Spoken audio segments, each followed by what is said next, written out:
Assalamualaikum warahmatullahi wabarakatuh. Mari kita bahas lagi soal PPG dalam jabatan tahun 2024 part yang Mari ke-16. kita mulai dari soal nomor satu. Anda mendapatkan tugas dari kepala sekolah untuk melakukan sebuah penelitian yang berkaitan dengan metode pembelajaran untuk peserta didik agar dapat meningkatkan efektivitas sistem pembelajaran di sekolah. Namun, sekolah tidak memiliki dana untuk mengadakan penelitian tersebut. Sebagai seorang guru, Anda akan menyikapi persoalan tersebut dengan cara apa? Apakah A mengajukan proposal penelitian saya pada penelitian yang diselenggarakan pemerintah agar mendapatkan bantuan dana sehingga mampu menyelesaikan penelitian secara optimal?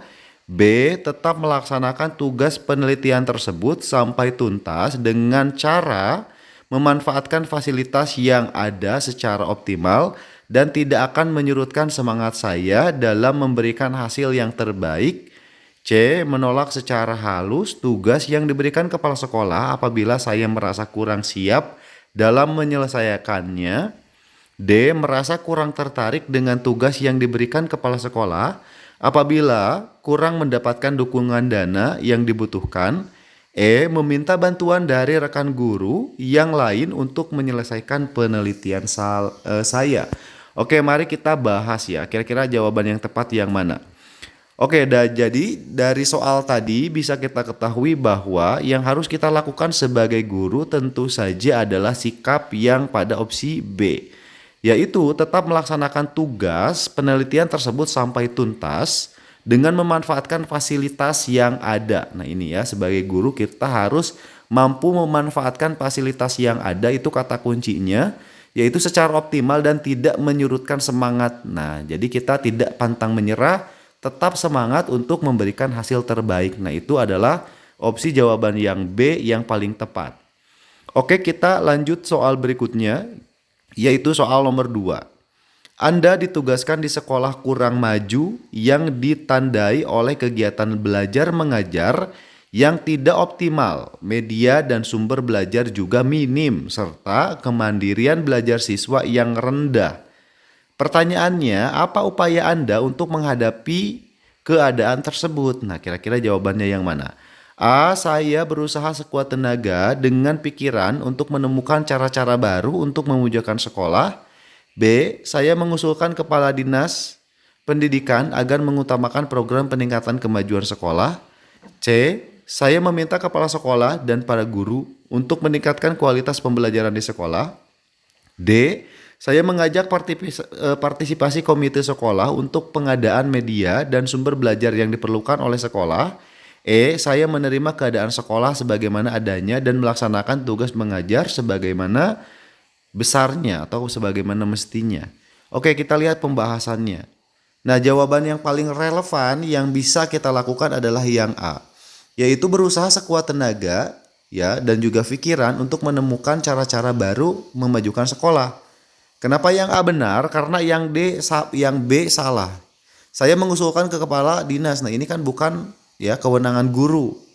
Lalu yang C, saya meminta kepala sekolah dan para guru untuk meningkatkan kualitas pembelajaran di sekolah. Ini juga bukan wewenang kita sebagai guru kan, masa nyuruh kepala sekolah. D, saya mengajak partisipasi komite. Nah, ini juga bukan wewenang guru kan ya, harusnya kepala sekolah. E, saya menerima keadaan. Nah, ini pasrah, ini juga salah ya. Jadi sekali lagi jawaban yang tepat adalah yang A. Oke, jangan lupa di like, di share ya, biar semangat dan juga bermanfaat. Kita lanjut soal nomor 3. Sebagian peserta didik mengalami kesulitan pada mata pelajaran multimedia yang Anda ampuh dikarenakan mereka tidak memiliki komputer untuk praktik di rumahnya. Hal ini membuat sebagian peserta didik memiliki nilai rendah. Apa yang akan Anda lakukan? Nah, ini soal-soal seperti ini banyak ya teman-teman. A. Meminta peserta didik yang tidak punya komputer untuk belajar sewa rental komputer. Nah, ini juga kurang tepat ya. Gimana kalau orangnya nggak punya uang kan untuk rental, jajan aja susah gitu ya. B. Berdiam diri karena merasa bukan tanggung jawab saya. Nah ini juga saya rasa salah ya, sebagai seorang guru kita jangan menyerah. C. Meminta peserta didik yang punya komputer untuk meminjami temannya. Nah ini juga kurang tepat ya. D. Meminta sekolah membuka kesempatan untuk menggunakan laboratorium komputer ya selesai jam sekolah agar peserta didik dapat belajar. Nah ini jawabannya adalah yang D. Oke, kita lihat yang E, menawarkan diri untuk kelas tambahan gratis di rumah Anda menggunakan komputer yang ada di rumah. Itu juga kurang efektif. Ya, tadi pertanyaannya ya, tidak memiliki komputer untuk praktik di rumahnya. Jadi intinya di sekolah ada komputer, tetapi di rumahnya tidak ada. Ya, jadi kita sebagai guru ya berhak meminta kepada sekolah untuk membuka kesempatan ya para siswa menggunakan lab komputer walaupun di bukan jam sekolah gitu ya, alias selesai jam sekolah. Jadi jawaban yang paling tepat adalah yang D. Oke, kita lanjut soal berikutnya. Jangan lupa di like, di share agar bermanfaat. Anda terpilih sebagai tim pembuat soal ujian akhir sekolah mewakili sekolah tempat Anda bertugas. Salah satu guru menyarankan agar Anda berbagi soal-soal yang telah dibuat agar dapat didistribusikan ke siswa. Sehingga sekolah Anda nanti menjadi salah satu sekolah yang mendapatkan nilai tinggi ujian akhir sekolah. Sikap Anda adalah, nah ini kira-kira apa ya? A. Memberikan soal yang Anda buat sendiri agar tidak terlalu kentara membocorkan soal. Nah, ini salah ya, karena ini tidak mencerminkan sikap guru yang jujur. B. Memberikan semua soal yang dibuat karena berpikir ya memungkinkan soal yang akan diacak. Nah, ini juga salah ya. Lalu yang C, menolak dengan tegas dan meminta guru yang disegani untuk menasehatinya. Ini juga kurang tepat ya. D. Menasehatinya dengan sopan dan memberikan kisi-kisi soal sebagai bentuk solusi. Nah, ini ya. Jadi berkomunikasi dengan baik yaitu dengan cara menasehatinya dengan cara sopan dan juga ya setelah dinasihati diberikan kisi-kisinya saja ya. Yang E, menasehati dengan sopan karena itu merupakan perbuatan tercela. Nah, ini juga hampir tepat tetapi tidak ada solusi. Kalau yang D itu tepat ya, menasehatinya dan juga tentunya dikasih solusi yaitu memberikan kisi-kisi. Jadi jawabannya adalah yang D. Oke, kita lanjut soal berikutnya, soal nomor 5.